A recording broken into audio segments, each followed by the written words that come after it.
DPS. Los jugadores de Genshin Impact, si tienen una fijación a algo, es a los números grandes y a los daños altos de los equipos.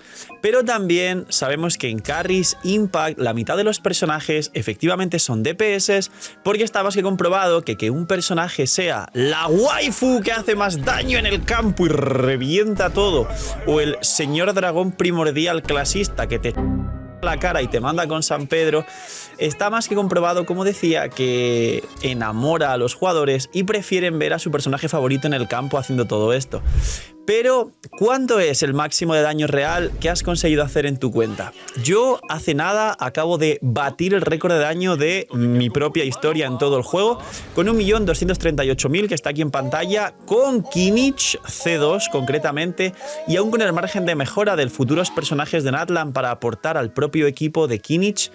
Y hoy vamos a ver y hablar del DPS, de los mejores DPS a lo largo de toda la historia de Genshin Impact y sobre todo la evolución de estos DPS y cuáles han sido los mejores de cada región con el tiempo, los favoritos de los jugadores y cómo a día de hoy hay muy establecido un top de personajes con mayor daño por rotación. Así que dejar un buen like, una buena ulti de Bennett, suscribiros, dejar un buen comentario para el algoritmo. Gracias por disfrutar y ver el vídeo y el canal. Recordar que ayuda muchísimo al canal, no os cuesta nada, es totalmente gratis. Posiciona y recomienda el vídeo para que explote, volemos. Así que mil gracias, el equipo que me está agradecido. Dale like, ahí está, suscríbete con campanita. Muy bien, muchísimas gracias. Y vamos con la evolución de los DPS en Genshin Impact. Pues muy bien. Genshin Impact empezó en la 1.0 y en la 1.0 había dos carries. Estaban Diluc y estaba Keqing en el permanente. En ese momento, efectivamente, eran los mejores carries hasta 3 semanas después de haber salido un Genshin chiquito, un Genshin bebé, salió Klee. Klee power creepeó a Diluc directamente y de hecho empezamos el juego con power creep y de hecho la 1.0 también cierra con power creep al primer personaje Anemo de la 1.0, Kazuha y Venti, aunque este no es el vídeo ni su historia, pero es una cosa que veréis que se repetirá con el tiempo continuamente y básicamente Klee como carry piro dominó la 1.0 y 1.1 y 2 hasta que llegó en la 1.3, el rito de las linternas de Liyue, y ahí, damas y caballeros, empezó el no hay contenido miñi, porque fue una versión que mucha gente esperaba, estuvo bastante vacía, hasta los mismos chinos funaron a la empresa porque ya el juego empezó a darte versiones de relleno, y, como conté en otros vídeos, hizo cambio de planes, ya que el proyecto era un proyecto para unos 8 años, y pasó a un proyecto de más de 12 y casi cálculo hasta 15, con lo que desde la 1.3, 4, 5 metió relleno hasta la 0.6 para alejar la salida de Inazuma, que en teoría iba a venir después de la 1.3, que en teoría iba a venir con Sima, y 1.4 Inazuma, pero esto de nuevo es otra historia, porque en la 1.3 salieron Xiao y Hu Tao. Xiao se intentó jugar de diversas formas en su momento, ahora ya sabéis que es el personaje más querido y de hecho es el nombre de uno de los desarrolladores de Hoyoverse y ha tenido 80.000 bufos, 2 soportes dedicados, 2 sets para el personaje y diversas armas y equipos que giran alrededor de él. Pero Xiao en ese momento ni siquiera llegó a ser uno de los mejores DPS, ya que tenía dificultades y no tenía un equipo propio, así que en este punto nos quedamos con Hu Tao. Hu Tao fue el DPS por excelencia porque previamente ya existía Xingqiu, ya existía un equipo de Hu Tao súper vaporizados de Xingqiu, Fischl, Zhongli, y se quedó en ese momento como el mejor DPS de toda la 1.0. Puntualizando que ya se conocían equipos como los nacionales o los internacionales de Tartaglia, donde realmente ahí el daño, quien lo estaba haciendo era Xiangling como sub-DPS fuera del campo, y de hecho hubo un punto en la creación de contenido, y concretamente en habla hispana, donde hubo cierta rivalidad, cierto conflicto y parte de polémica entre el daño por rotación que podían hacer Xiangling y Hu Tao, y fue muy divertido y se empezó a aprender en la comunidad de habla hispana. Pero el DPS por excelencia durante toda la 1.0 y hasta Inazuma fue Hu Tao. Vamos directamente a Inazuma, a la 2.0, y creo que muchos y muchas recordaréis los dos carries o DPS que iniciaron la región y que se mantuvieron como el meta completo de toda la región, como uno de los equipos más nerfeados de la historia del juego y a la vez más queridos, y a la vez como el comienzo de un patrón que se repite en el resto de versiones de todo Genshin Impact. Hablamos del comienzo de Inazuma con Ayaka, que además no solo cumple años el 28 de septiembre, que es la fecha del aniversario del propio Genshin Impact, sino que Ayaka era un personaje que ya estaba, digamos, filtrado y liqueado desde las betas previas de Genshin Impact antes de la 1.0, y la gente tenía un hype brutal por este personaje llamado Ayaka. Disclaimer, muchos me dirán, Phil, te has olvidado de Ganyu en la 1.0 junto a Jutao. Y la realidad es que sí, porque se usaba el Morgana, el permafrost de Ganyu, pero con Diona, Mona, y cuando salió Kazuha, pues Kazuha antes se jugaba con Venti, pero estaba más o menos ahí rondando los equipos anteriores, pero quien realmente se popularizó fue Jutao. Ganyu quedó un poquito más rezagada en popularidad. Ahora en Inazuma entramos con el permafrost de Ayaka, que básicamente heredaba la core del Morgana de Ganyu, y teníamos el Ayaka, Mona, Kazuha, Diona, donde aquí el cooldown de 20 segundos de Diona coincidía muchísimo mejor con Ayaka, que tenía 20 segundos de cooldown, y durante todo Inazuma reinó este permafrost de Ayaka. Y además, después de Inazuma, casi a finales y principios de Sumeru, fue, como digo, el equipo más nerfeado de la historia del juego, y a día de hoy es complicado que nos dejen sacar, desempolvar nuestra querida Ayaka permafrost y poder jugarla en abismo. Imagina que las protogemas en Genshin fuesen más baratas. Bienvenidos a la web de Lootbar. Hoy, gracias al equipazo del canal, y gracias a Lootbar por confiar en nosotros, os presento una manera totalmente eficiente y confiable de poder ahorrarte dinero cada vez que gastes en Genshin. Es una web, una aplicación para poder ahorrarte dinero en cada compra de protogemas. Como veis, los packs de 100 te vas a ahorrar más del 10%, alrededor de 10-15 dólares. Así que aprovechar, y como he dicho, link aquí abajo en la descripción para apoyarnos a mí y a todo el equipo del canal que os trae este pedazo de contenido para todos vosotros. Link aquí abajo en la descripción, y gracias a Lootbar por ayudar, patrocinar, promocionar y trabajar con nosotros. Después de la 2.0 salió en la 2.1 Raiden Shogun y su famosa C2 con el equipo Hypercarry y los Raiden National, haciendo que literalmente el Raiden National ya no solo sea uno de los equipos más poderosos del juego, sino de los más jugados, en mi opinión, el equipo más jugado de la historia de todo Genshin Impact. Poco más que decir en Inazuma, porque a partir de aquí salieron otros DPS como Hayato, Ito con un techo interesante con Gorou C6, salió Yelan como soporte de Raiden National, como un nuevo buff al propio equipo para que tuviese mejores techos, pero realmente Inazuma fue reinada, fue totalmente superada por los equipos de permafrost de Ayaka en una de las salas del abismo y un Raiden National o un Raiden Hypercarry en otra de las salas del abismo. Y todo esto fue el meta de Inazuma hasta la 3.0, que fue Sumeru. En Sumeru fue muy interesante cómo trajeron estos carries. Al principio, los dos carries iniciales que podrían asemejarse a los roles anteriores fueron Sino y Tignari. Pero ellos tienen su historia, y Sumeru concretamente fue distinto por dos motivos. Motivo número uno, Sino y Tignari no tenían sus equipos completos de verdad y no se podían jugar cores limpias con ellos dos, con lo que no se podía conocer su máximo potencial real, y además posteriormente salió Alhaitham, que digamos volvió mucho más cómodo las cores del propio daño de Tignari y Sino, es decir, cores puras de Hyperbloom, que es al final los equipos que se juegan los tres personajes. Y motivo número 2, acababa de salir el Dendro, y lo que pretendía hacer Hoyoverse era dárnoslo de manera más suave para que los jugadores aprendamos, entendamos y nos familiaricemos con todas las mecánicas de Dendro en Sumeru.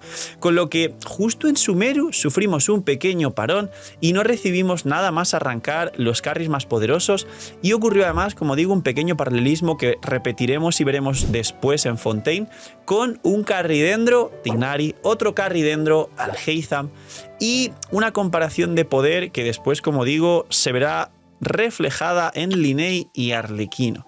Pues bien, en Sumeru, teniendo en cuenta que a lo largo de Sumeru vimos todo el equipo completo, tanto de Alhaitham como de Sinnoh, y Tighnari, hasta que llegó Furina, no pudo ver su equipo completo, tuvimos también dos pilares fundamentales que son Alhaitham y Sinnoh, con los techos más altos del Hyperbloom, hasta que posteriormente llegó Clorinde de Furina y algunas cosas más, y de hecho ahora Kinich como carry dentro en techos de Hyperbloom a partir de C1 nada más.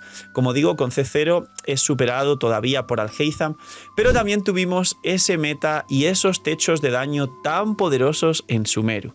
Una vez acabó Sumeru y digamos una región un poquito más pausada por el hecho de adaptarnos al Dendro y de que casi todos los equipos fueron faltando personajes para completar los equipos, sobre todo hasta Baizhu en la 3.6 y poder ver cores completas, llegamos a Fontaine.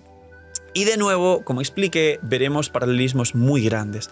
Al empezar Fontaine, salieron 3 carries y no 2, que fueron Linnea, que tenía un equipo de Nuke interesante, un poco inconsistente y nos recordó mucho a Tighnari y a Sinnoh, que aún no tenían soportes completos para su equipo completo y pensamos que podría llegar a tener un potencial muy alto, cosa que al final no fue así, pero también salieron Neuvillette y Wriothesley. Wriothesley para otro vídeo porque al final no está en el top de carries del juego y sabéis que él al final funciona en core de permafrost pero no mejor que Ayaka y funciona en core de derretidos sobre quemadura, y ahora en Natlan estamos explotando y estamos también analizando esta mecánica, pero parece ser que vendrán personajes crío, que de hecho hay una tribu crío en las tribus de Natlan, que seguramente exploten mejor que Wriothesley también esta dinámica. Pero llegó el rey Neuvillette. Paren el mundo, paren el vídeo, editores, paren todo lo que puedan estar haciendo, porque tenemos que hablar del DPS número 1 de todo el juego. Llegó un personaje que al principio en la beta se vio como un Goku haciendo un Kame Kamea, o también podéis verlo como un la cara de otra plataforma que no es esta. Y literalmente no se estudió y poca gente previó el potencial que podría tener en las betas y muy poca gente comentó lo roto que podría llegar a estar. Hasta que una vez salió en el juego vimos que podía solearse salas, muchos pensamos que era solo por el bufo del abismo y luego pudo hacerlo una y otra y otra y otra vez y todos los abismos y todo el rato. Y a C0 con arma 4 estrellas. Y los equipos de Neuvillette techearon literalmente todo Genshin Impact, pudiendo jugar cores alrededor de él, tanto de Hyperbloom como de electrocargados, como alguna core de doble reacción de Hyperbloom más crepitar, como alguna core de vaporizados inversos sobre quemadura, que son poco jugadas pero con un daño espectacular, como sobre todo la core de monohidro junto a Furina, Kazuha, y en el futuro se podrá jugar con Xilonen. Y literalmente Neuvillette techeó el juego. Aquí rompimos patrón, porque si bien Linnea fue interesante, mas no alcanzó ni cumplió expectativas ni de venta ni de daño, salió, al igual que Alhaitham con Tighnari, y ellos tienen su historia aparte, un carry Pyro que se posicionó como otro de los carries más poderosos de todo el juego en Fontaine, en la 2.6, perdón, en la 4, no, 4 es Natlan, en la... No, sí, 4.6, porque Natlan es 5.0. Discúlpeme, muchos números y el Genshin, al igual que mucho texto. Y en la 4.6 salió Arlequino. Otro DPS casi tan roto como Neuvillette. Al principio se le tuvo un poquito de menos fe porque no esperaban que hubiese dos personajes con tanto power creep. Arlequino power creepeó a todos los personajes y carries Pyro anteriormente. Mención honorífica a Gaming, que también salió en la 4.4 y fue un 5 estrellas encubierto de un 4 estrellas. Hoyoverse se dio cuenta de que no nos dimos cuenta y literalmente ya nos regaló un 5 estrellas en Natlan porque dijo: esto jugadores de Genshin que solo se quejan de todo y que no se dan cuenta de que les hemos regalado un Gaming gratis, que es un 5 estrellas disfrazado de un 4 estrellas. Tómese un 5 estrellas y deje de llorar, niño. Pues sí, amigos, mención honorífica a Gaming, pero tenemos a Arlequino. Y de nuevo, como en todas las regiones, tenemos dos carries apoteósicos que han superado a todos los demás, y Arlequino y Neuvillette. E incluyo y doy valor honorífico, mención honorífica a Arlequino también, que también puede solearse los abismos. Aquí está el gameplay del último abismo soleado por Arlequino y muchas cuentas pueden hacerla con ella C0. Nos dieron los dos carries más poderosos de todo el juego, además dependientes de Furina, el arconte de esa región. Furina no es arconte, ¿por qué miñi miñi? Cada región tiene un personaje que representa lo que es el arconte, es la más rota de esa, y Furina es la representación de esa figura de todas las naciones. Que luego Lore, que Fócalos, que la guillotina, que no sé qué. Muy bien, Furina. el arconte hidro de la región de Fontaine. Y ahora acaba de llegar Natlan. Y tenemos 2 carries de nuevo que se supone y se nota que pueden dominar la región, recordando que puede haber más carries y que puede haber algún carry del mismo elemento que quizá pueda mejorar a uno de los dos, como a Arlequino le ocurrió con Linnea o como al Heizam le ocurrió con Tignari. Tenemos a Mualani y a Kinich. ¿Qué sabemos hasta ahora y qué podemos deducir sin saber todo el resto de personajes complementarios de ambos y todo el techo real de los equipos de ambos? Bien, podemos deducir que Mualani no superó a Neuvillette, pero que hace unos daños muy divertidos e interesantes, pero hace muy pocos hits. De Mualani podemos deducir que va a mejorar mucho con Xilonen y va a mejorar más aún con Mabuika en una core nueva con un equipo cerrado de Natlan completamente que va a ser Mualani, Emily, que salió la 4.8, una versión antes de Natlan, Mabuika y Xilonen, y aquí tendrá, digamos, su prime y veremos a ver hasta qué punto ese equipo puede entrar en el top 5 de equipos del juego. En mi opinión, puede perfectamente y se puede jugar con Nahida en vez de Emily. Y tenemos a Kinich, el otro carry dendro. Kinich, a partir de C1, ya mejora al Heizam en la misma core de Hyperloom, apenas haciendo solo 3 cañonazos. A C0, los techos de los equipos de Kinich actuales, que al igual que Mualani pueden mejorar con la Arconte, y quizá otros futuros personajes del juego, como se habla y se dice de un supuesto Bennett 5 estrellas, jugándose Kinich, Emily, Mabuika, Xbalanque, por poner un ejemplo. Y el potencial actual es que concretamente Kinich ya ha superado, a partir de C1, repito, a todos los carries dentro del juego.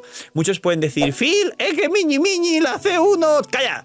Si todo el mundo cuenta junto con C1 y todo el mundo cuenta a Raiden con C2 y muchos de vosotros tenéis más de un personaje con C1 y C2. Muchos habéis sacado Furina C2 por el daño infligido de su ulti y una etcétera. Una C1 es lo más realista que a día de hoy, después de 4, casi 5 años de Genshin y que por fin han aumentado un poquito las recompensas en Natlan, puede haber para una cuenta.